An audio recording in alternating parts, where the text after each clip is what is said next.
агроинвестбанк ва тоҷиксодиротбанки замони устувор ва ҳамарӯза садҳо нафар барои интиқолу гирифтани пул паси дари ин ду бонк навбат мепоиданд, ниҳоят барҳам хӯрданд.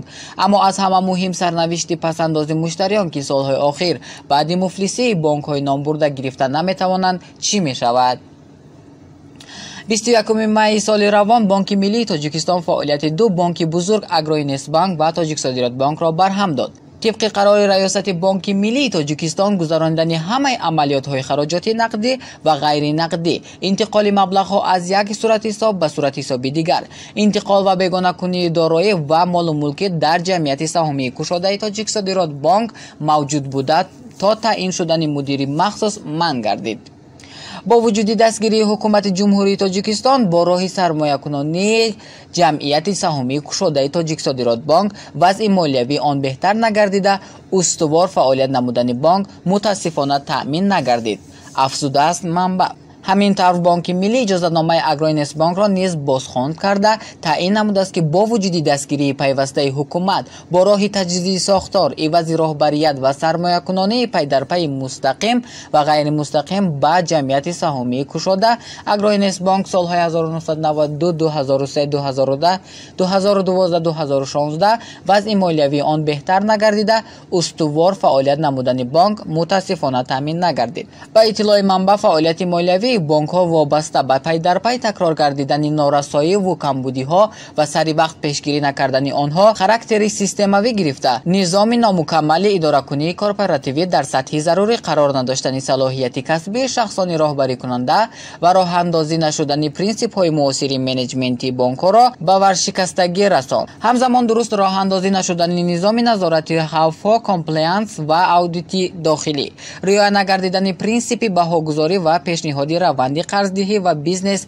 پروسس ها، فعالیت نامکمل کمیته ها از جمله کمیته اودیت و خوف ها، کمیته اداره کنی دارایی ها و عهدهداری ها، کمیته قرضدهی و غیره ها موجود بودن عامل های انسانی در رفت قبول قرار و دخالت در ساختار تشکیلی باعث گردید که جمعیت سهامی گشاده اگروینوستبانک از موقع بانک نظام ساز به یک تشکیلات قرضی حصه‌اش از نظام بانکی ناچیز مبدل گردد. بنابر این سبب ها بانک ها برای دوام دادن فعالیت منبع خود اقتدار، امکانیت و ذخیره های کافی را از دست دادند. با گفته بانک ملی صفتناکی دارایی های آن تدریجاً کاسته گردیده، قسم اساسی آنها به فعالیت بانکی منسوب نبوده، کارها در سمت فروش گروها و طریق پولی برگرداندن قرضها در سطح پست قرار داشته، معیارهای مقرر نموده بانک ملی تاجیکستان طی چند سال اخیر رعایت نمی‌گردند. در برابر این زیادشوی ارزش شکایت ها به کاسته گردیدن اعتماد و باوری اهالی به این بانک در عموم به نظام بانکی سبب شده ایستاده است، تاکید می‌گردد در اطلاع بانک ملی. حالا با قرار سود مدیر مخصوص تعیین می‌گردد و در دایره صلاحیت اختصاصی خود به منفعت امانتداران و قرضدهان ستانیدن و بیگانه کردن دارایی‌های بانک و تقسیم مبلغ‌ها را با ترتیب مقرر کرده قانونی مذکور مساعدت می‌نمایند. بانک ملی گفته است تاجیکسودیراتبانک از 5,000 نفر و اگروینوستبانک از 27,000 نفر قرضدار است که جبران خواهد شد.